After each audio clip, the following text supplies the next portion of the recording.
Nous célébrons la Pâque, c'est le temps est venu de célébrer la Pâque. Pendant toute notre vie, nous célébrons l'agneau, qui est le Christ, la résurrection. Nous ne sommes pas une partie religieuse et traditionnelle de notre coutume, ou de la coutume plutôt. Nous avons enseveli ces choses. Nous sommes des évangéliques et basés sur la sainte doctrine. Comme le frère Paillon qui disait « unité sur la doctrine et charité sur les points secondaires ». Nous restons sur l'écriture afin qu'elle nous emmène à la voie de la vérité de la parole. Et ce n'est pas notre interprétation qui fait la doctrine, ce sont les bases à la source des vérités bibliques que Jésus a établies qui fait notre fondement. La Pâque selon la parole de Dieu. Nous avons besoin de plonger nos regards dans l'Ancien Testament pour avoir une ombre des choses qui doivent arriver et qui se sont accomplies en Christ.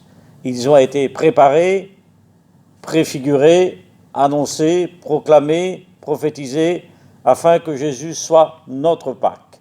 Le Nouveau Testament est enveloppé dans l'Ancien Testament, mais le Nouveau Testament nous révèle l'Ancien Testament. Le Nouveau existe à cause de l'Ancien. Et l'Ancien existe bien sûr parce que, n'oublions pas, que les hommes de Dieu, tels que Moïse, nous ont laissé la loi, les Écritures, la parole de Dieu.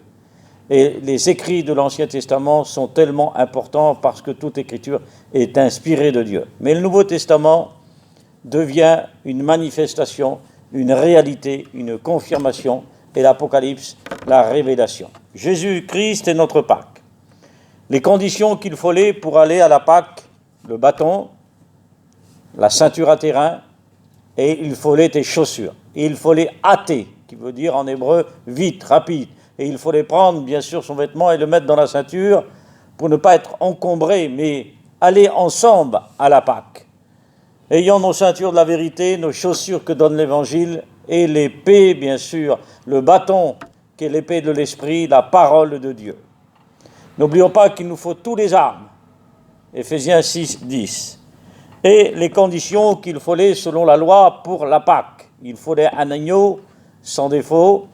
Il fallait bien sûr manger de l'herbe amère pour se rappeler, c'est tellement important, se rappeler de la douleur et de la souffrance, le sang qui était marqué sur les linteaux, et le pain sans levain. Et c'était des conditions que la Bible nous laisse. C'est Exode au chapitre 12. Et voici ce que le Seigneur a dit, c'est tellement gracieux, important. Ce sera un mâle sans défaut. D'un an, vous pourrez le prendre, et aussi, voici, vous le garderez jusqu'au 14e jour de ce mois. Et toute l'assemblée d'Israël immolera entre les deux soirs. Tu prendras un agneau et tu le mettras dans la maison.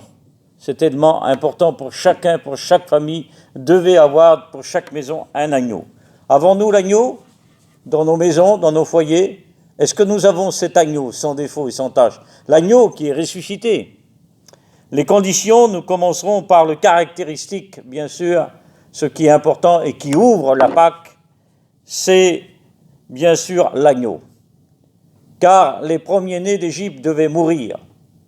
Et il fallait que les enfants d'Israël qui étaient dans les maisons, ils avaient l'agneau, bien sûr. Et chaque maison avait son agneau. Et il faut le mettre le sang, parce que c'est là où Dieu passait le soir. Il dit, je passerai, et le signe que je verrai, ce sera le sang. Et les enfants d'Israël étaient protégés et gardés, bien sûr, contre le destructeur qui passait. Et il fallait donc un jeune agneau d'un an. Exode chapitre 12 et verset 5. Et il fallait aussi, bien sûr, qu'il soit, deuxièmement, sans défaut, ni aucune tache, ni une tache dans l'œil, ni un poil noir sur le corps. Il fallait qu'il soit irrépréhensible au niveau corporel. Il devait être examiné par des experts de la loi pendant les 4 jours. C'était entre les 2 soirs, Exode chapitre 12 et versets 5 à 6. L'agneau devait être dans chaque famille, chaque maison, et les garder pendant 4 jours. Exode chapitre 12 et verset 3. Nous devons garder l'agneau chez nous. en quelque sorte, en prendre soin de notre chrétienté, le caractère de l'agneau, de la sagesse et de la douceur, qu'elle soit dans nos foyers. Il nous a imprégnés, l'agneau nous imprègne, bien sûr. Oui, si le diable est typifié comme un lion, 1 Pierre 5,8, comme un lion rugissant, il est en colère, il est méchant, cruel, il veut détruire, il veut casser, broyer, tandis que l'agneau est plein de douceur. Il vient avec sa douceur, il ne vient pas avec sa aisance. Non, il ne vient pas avec la colère. L'agneau vient avec la sagesse, il met la paix, il met le salut, il met le bonheur, le vrai agneau, celui qui ôte nos péchés. L'agneau devait être approuvé par la loi. Selon la loi, Hébreux 9, 22, et Exode 12, verset 6. Et on devait l'égorger, bien sûr. Si dans la maison était très, très peu nombreuse, alors l'agneau, alors on pouvait inviter d'autres familles qui étaient proches de nous, la maison qui était à cause de nous, qui était près de nous. Et on devait partager, bien sûr, l'agneau, si on était très peu nombreux. Partageons l'agneau. Disons que Jésus est l'agneau, qu'il ôte les péchés et qu'il pardonne. L'agneau plein de douceur, plein de saveur. L'agneau sans apparence dans sa réalité. Non, Jésus n'est pas venu avec une apparence, slogan apparent, infini, qui frappe les regards des hommes. Non, le Fils de l'homme n'est pas venu pour frapper les regards des hommes. Non, il est venu comme un humble serviteur. Il est monté sur le petit d'une âneau, le petit d'une ânesse. Il n'est pas venu avec une Rolls. Non, il n'est pas venu avec un char d'Égypte. Il est venu, c'est l'agneau de Dieu. Voici l'agneau plein de douceur, montant sur un ânon, le petit d'une âne, selon Zacharie. Même la prophétie, elle annonce qu'il devait venir, bien sûr. Celui est Hosanna, Seigneur de grâce. L'agneau, c'est l'image qui est important, la réalité qu'on devait servir, le caractère qui est brisé. L'agneau, il était bien sûr, on devait le manger. On devait manger l'agneau, les jambes, la tête, tout entier. Je voudrais vous dire, c'est le Christ qu'il faut accepter tout entier. Sa vie de souffrance, de douleur, mais de son triomphe, de la résurrection. L'agneau qui s'est donné, lui, tout entier. Il n'a pas simplement donné ses jambes, ses pieds. Non, il s'est donné tout entier. Il a livré son corps. Donc Pilate n'a pas le pouvoir sur lui s'il n'a pas été donné. Et celui quand Jean-Baptiste a dit « Voici l'agneau », c'est le véritable. L'apôtre Pierre dit « C'est l'agneau, sans défaut et sans tache ». Il était interdit de la loi de faire bouillir l'agneau dans l'eau, mais il était tout entier passé au feu. Oui, je voudrais vous dire que Jésus-Christ est notre logos. Il ne s'est pas donné à moitié, l'homme de douleur habitué à la souffrance. Il a été brisé, il a plu à Dieu de le briser dans la souffrance. Et c'est dans le brisement qu'il relève tous les défis. C'est dans le brisement qu'il gagne du terrain sur le diable. C'est dans le brisement qui brise le diable, Genèse 3,15. C'est dans le brisement que Jésus guérit toutes nos maladies, toutes nos souffrances. Vers le matin, on ne devait rien rester. Rien ne devait rester de l'agneau. On devait manger tout entier. On devait rester, et s'il restait quelque chose, on devait bien sûr le jeter au feu pour consumer. Rien ne doit rester de nous-mêmes. Mais les choses, en ce qui concerne tout entier de l'agneau, doivent demeurer en nous. Rien ne doit demeurer en nous. Si nous avons quelque chose, jetons-le au feu, afin que tout doit disparaître. C'est l'agneau qui doit apparaître dans le feu. Les conditions de l'agneau, selon la loi, qui correspond prophétiquement au Christ dans la grâce. Oui, ça c'est important. Les conditions de l'agneau, selon la loi, qui correspond à l'agneau de Dieu prophétiquement. Ah, si l'agneau, dans la loi, s'appelait l'agneau pascal, eh bien dans la grâce, c'est plus l'agneau pascal. C'est l'agneau de Dieu qui ôte le péché des hommes. Gloire à Dieu. Si l'agneau devait avoir 1 an, dans le Nouveau Testament, Jésus a été circoncis à 8 jours, présenté à 40 jours par Siméon, qui a dit « Mes yeux ont vu le salut que tu as préparé pour tous les hommes ». Je voudrais dire que Jésus, lui, très jeune, il croissait devant Dieu, devant les hommes, en grâce, en sagesse, en stature. Devant Dieu, approbation. Devant les hommes, c'est le témoignage. 3e condition, l'agneau devait être sans défaut, sans tache. Ni aucun de ses os ne devait avoir une fracture, ni aucune tache dans l'œil, ni aucun poil ne devait être sur son corps. Ça correspond bien sûr, à l'agneau de Dieu. 1 Pierre 1 et verset 16. L'apôtre dit, il confirme, Christ est l'agneau sans défaut, sans tache, prévu avant la création du monde. C'était prévu dans le plan de Dieu. Dieu connaissait tout. Et il tient toutes les cordages, tous les plans. Et nous ne pouvons rien lui apprendre. Nous n'avons pas le commandé, le plan a été préparé aussi, bien sûr. 4e condition, l'agneau, selon la loi, devait être examiné entre les deux soirs, après des experts de la loi, bien sûr. Ainsi, Christ est l'agneau de Dieu, jugé vers le soir, qui va être arrêté. C'est le lendemain qu'il est crucifié. Et là, il est entre ciel et terre, pendant 6 jours entre ciel et terre. Et c'est là qu'il est approuvé par Dieu. Et qu'il dit, bien sûr, Jean 19, 30, tout est accompli, c'est le cri de victoire. Et qu'il dit, Père, pardonne-leur, car ils ne savent ce qu'ils font. C'est le véritable pardon.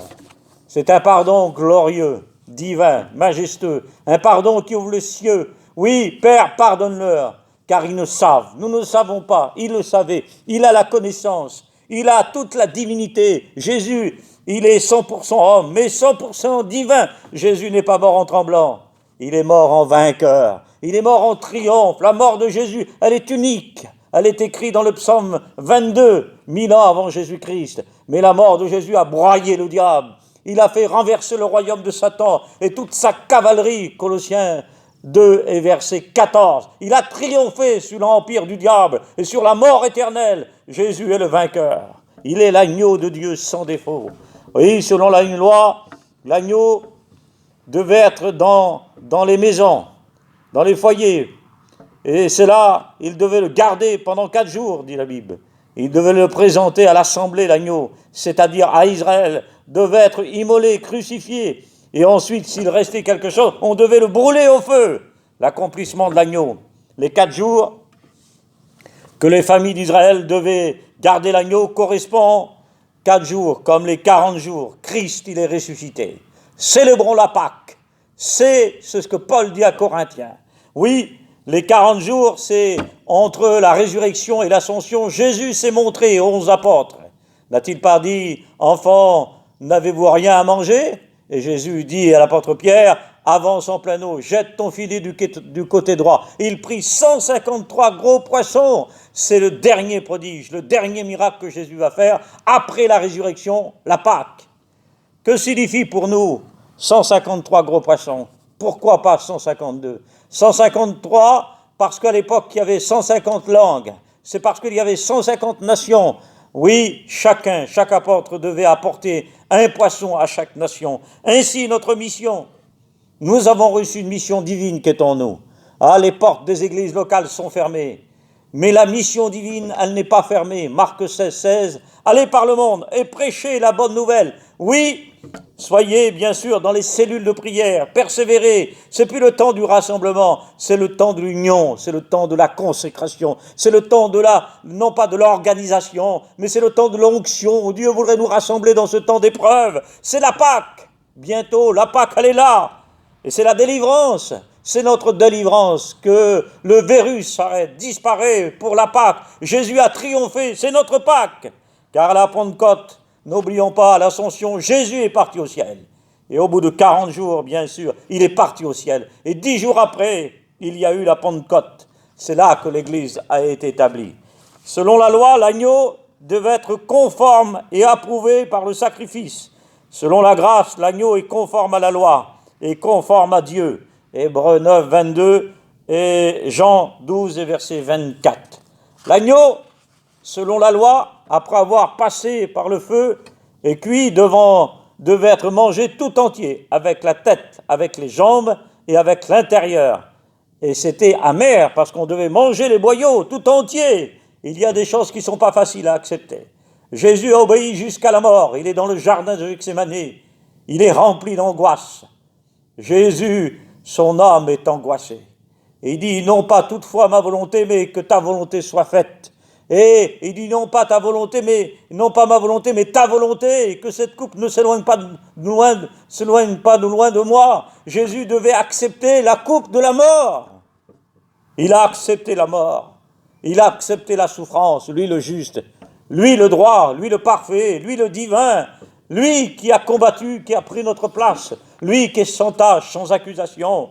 Il n'a pas commis de péché, il n'y a pas de fraude en lui, aucune tache n'est en lui, mais c'est l'agneau qui correspond, l'agneau de Dieu qui est merveilleux, celui qui a pris notre place. Oui, il s'est donné tout entier sur le bois de la croix où le sang a versé. Rappelons, cela correspond au salut et à la Sainte Seine.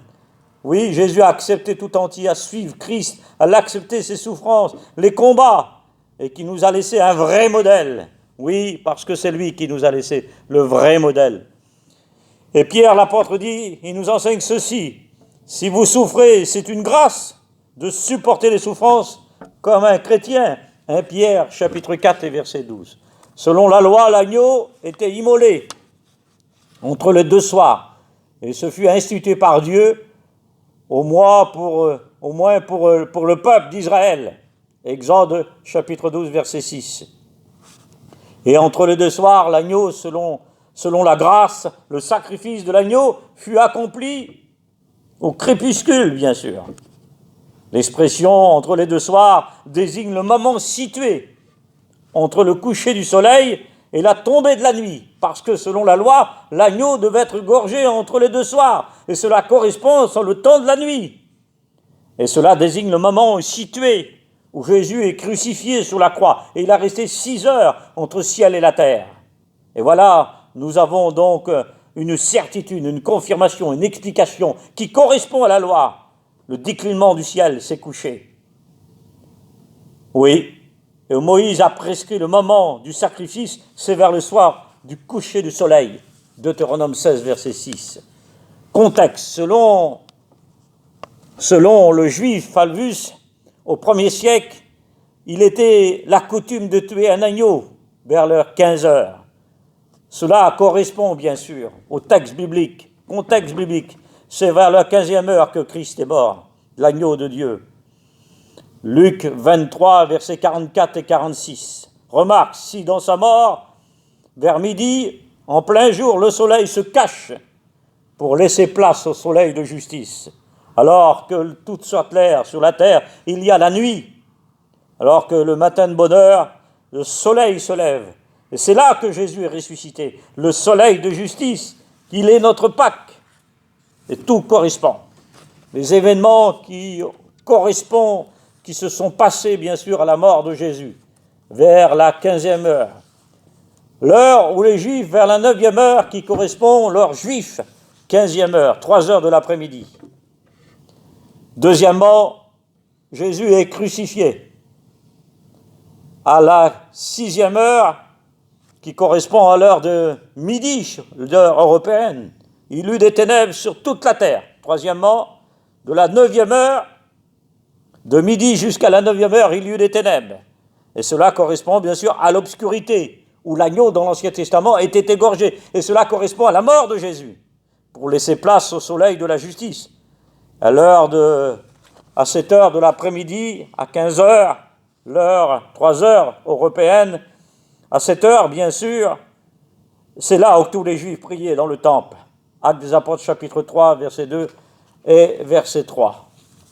Jésus, à la 3e heure, il pousse un grand cri, une voix forte, Luc 23 et verset 45.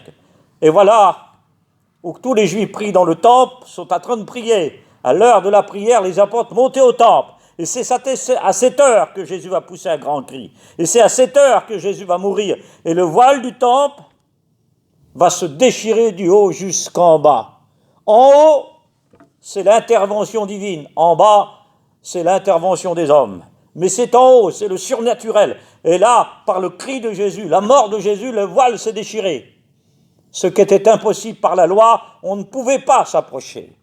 Nous n'étions pas initiés tant qu'à la loi. Mais le voile du temple s'est déchiré. Il a ouvert un chemin nouveau. Nous avons le droit au lieu très saint maintenant. Il nous a pardonné. Jésus, à 3 heures, il a poussé un grand cri. Et il est mort, Jésus-Christ. Et il a dit, je remets mon esprit entre tes mains. Et il a dit, tout est accompli. C'est le cri de victoire. Et un centenier qui était là, Luc 23, verset 47, et il dit, certainement cet homme était le Fils de Dieu. Il est le Fils de Dieu. Et il est mort en tant que fils de l'homme, il ressuscite en tant que fils de Dieu. Il fut toujours fils de Dieu. Il est cité 40 fois le Fils unique, 81 fois le Fils de l'homme, 539 fois le Christ. Il est mentionné 7000 fois. Il est le Seigneur des Seigneurs. C'est le nom glorifié au-dessus de tout le nom. Jésus a 115 noms, alors que le diable en a 31. Jésus a des noms supérieurs. Et son nom, il est la parole de Dieu. Jean 19 et verset 10. Les arguments divins et à la fois matériels pour la Pâque. Car Christ, il est ressuscité. Il est notre Pâque. Il est notre libération. Oui, Dieu ordonne à Moïse, pour la maison d'Israël, non seulement qu'il est l'agneau pascal, mais le sang devait servir de signe. Voilà donc les arguments que Dieu ordonne sur le sang. Un résumé biblique. L'agneau, le sang, et le sang a été employé pour enseigner et donner aux hommes comme un signe. Ça vous servira de signe, dit Dieu. Exode chapitre 12 et verset 13. Exemple que pour Moïse, lorsqu'il fait alliance avec le peuple, c'était avec le sang. Et c'est le Seigneur qui a fait alliance avec nous par son sang. Hébreux chapitre 9 et verset 18. Exode 24 et verset 8. Pour l'expiation, il fallait du sang pour le sacrificateur, pour le souverain sacrificateur, le jour du Yom Kippour. Il fallait du sang, il fallait un agneau, il fallait un souverain sacrificateur, il fallait le lieu très saint. Jésus est notre souverain sacrificateur. Il est venu avec son propre sang. Il est le lieu très saint.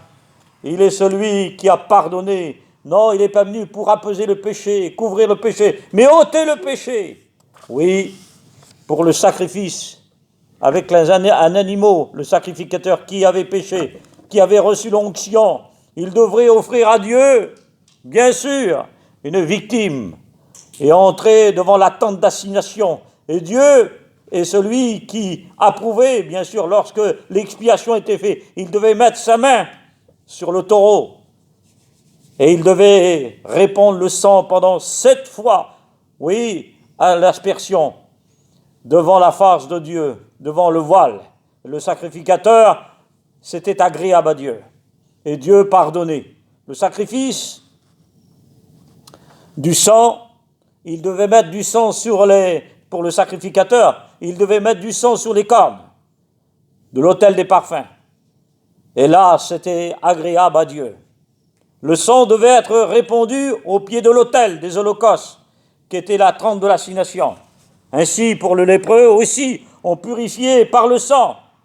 Et le sang était répandu, oui, sur l'oreille, sur le pouce, le gros orteil du pied. Et ils étaient purifiés de l'entendement et de la main qui était souillée. Et ils étaient purifiés dans leur marche. Et on devait mettre de l'huile aussi sur l'oreille, le gros orteil aussi, de la main et du pied. C'était important. Le sang qui servait de signe pour les enfants d'Israël, le sang de l'agneau qui lui servait. Le sang était sur les maisons des Juifs. Le sang était sur les 2 portes de maison. À l'intérieur, bien sûr, le linteau des portes plutôt, qu'on célébrait la Pâque. Le sang était vu de Dieu lors de la Pâque, car je verrai le sang où je passerai par-dessus, dit le Seigneur. Ah, je voudrais vous dire qu'il nous garde de la terreur, de la mort et de la peste, parce qu'il faut qu'il voie le sang sur ta maison, sur ta vie, sur tes enfants, le sang de l'agneau, celui qui est la vie. La maison du lépreux sera purifiée par le sang aussi. Le sang de l'innocent devait être aussi répandu. C'était important, le sang de l'innocent ne devait pas être répandu au milieu du pays. On devait faire aussi disparaître d'Israël l'effusion de sang de l'innocent. Et c'est avec le sang de l'agneau que Israël fut protégé de la mort, qui passa outre. Voilà tous les arguments bibliques qui nous parlent du sang de l'Ancien Testament. Le sang de Jésus nous sert de signe. Le sang de l'agneau, c'est lui qui a ôté nos péchés. Jean 1, 29. Son sang nous a purifiés de tout mal, de tout péché. Jean 1, 7. Le sang nous servira de délivrance. Apocalypse chapitre 1, verset 6. Le sang de l'agneau nous sert d'une nouvelle alliance. Luc 22, verset 20. Et le sang de Jésus, c'est meurtrissure, c'est-à-dire, Isaïe 53, verset 5, nous guérit de toutes nos maladies. Il te guérit de ta maladie, de ta terreur, de ta peur, de ta délivrance, de ta bénédiction. C'est lui qui te guérira. Il te rétablira dans ton couloir, sur ton lit d'hôpital, dans ta maison, dans ta caravane. Il te guérit de bien sûr, ce que nous appelons la peste. C'est lui qui le fait. Le sang de Jésus nous donne la vie. Jean 6, versets 53 et 54. Il n'est pas question de la Sainte Seine. Celui qui mange ma chair et mon sang a la vie éternelle. Il est question de Jésus-Christ, du salut du Christ, c'est-à-dire de l'accepter. C'est par son sang que l'Église est acquise. Exode, nous le retrouvons dans l'Exode typifié, bien sûr. Mais nous le trouvons dans les Actes des Apôtres, chapitre 20, verset 28. Nous avons la communion par son sang. 1 Corinthiens, chapitre 10, verset 16. La rédemption par le sang. Éphésiens 1, verset 8. La paix par le sang de la croix. Colossiens 1, verset 9. Nous étions éloignés, privés de Dieu, sans espérance, sans Dieu. Maintenant, rapprochés par son sang. Éphésiens 2, 13. Voilà la fête de la Pâque. Ils devaient manger de l'herbe, c'était important. Il y avait le sang, mais maintenant, il fallait manger l'herbe. Et l'herbe était importante, parce que c'est ça que nous retrouvons. Oui, les enfants d'Israël devaient manger l'herbe, et c'était douloureux à avaler. C'était pas facile, c'était pas quelque chose comme du caviar, mes amis, mais c'était souffrant à manger ça, en Égypte. Et ils étaient esclaves en Égypte pendant 40 ans. Mais laissez-moi vous dire, ils ont été esclaves pendant 430 ans. Et si le Seigneur envoie Moïse pour libérer Israël de l'esclavage, Dieu nous a envoyé le Fils pour nous libérer de l'humanité, c'est-à-dire de nos péchés. On devait manger de l'herbe amère et se souvenir non seulement de la souffrance, mais que Dieu était à la tête de la délivrance de la Pâque. Il est à la tête de la délivrance de la Pâque. Ainsi, le pain sans levain, il devait manger. Et il y a toute une signification. Pendant 7 jours, il devait manger du pain sans levain.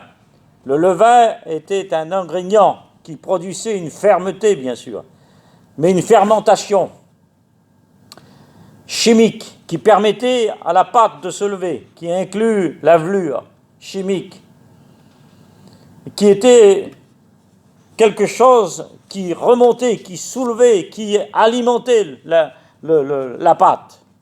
Et ça s'appelle aliment levé par le levain. Biscuits, gâteaux, levain à 90%. Cela signifie et symbolise et nous rappelle le conseil de Paul, que nous devons de faire disparaître le levain.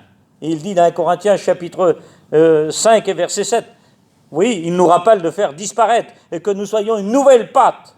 Mais que signifie le levain? L'orgueil, méchanceté, hypocrisie, l'erreur, fausse doctrine, fausse religion, les œuvres de la chair. Luc 12 et 1 Corinthiens chapitre 5 verset 8. C'est pourquoi Paul affirme et dit « Célébrons la Pâque, non avec du vieux levain, ni avec de la malice, avec la méchanceté, mais avec pureté, avec vérité, une nouvelle pâte. Ôtez du levain de nos foyers, oui, le levain de nos vies, donnez une leçon spirituelle. Oui, cela est le mal. Non seulement nous devons éliminer le mal, l'enlever, l'ôter, pour remplacer par le bien, par des bonnes actions.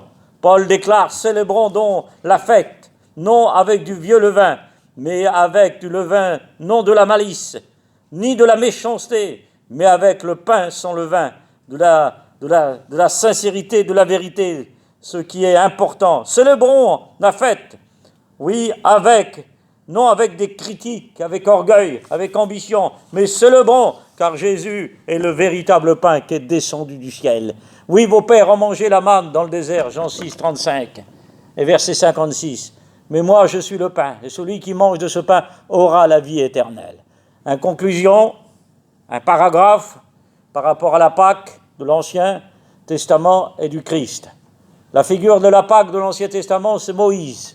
La Pâque dans le Nouveau Testament, c'est le Christ. La Pâque de l'Ancien Testament, c'est Israël en Égypte, celle du Nouveau Testament dans la grâce. Nous avons été libérés de l'esclavage.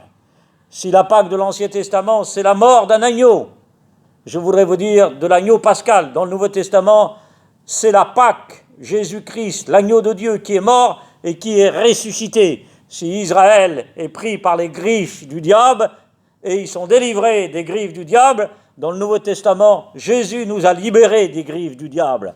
Dans l'Ancien Testament, la Pâque de l'Ancien Testament, c'est un peuple et c'est le sang de l'agneau qui les protège. Dans le Nouveau Testament, c'est Christ qui est venu nous délivrer et c'est le sang de Jésus qui nous protège.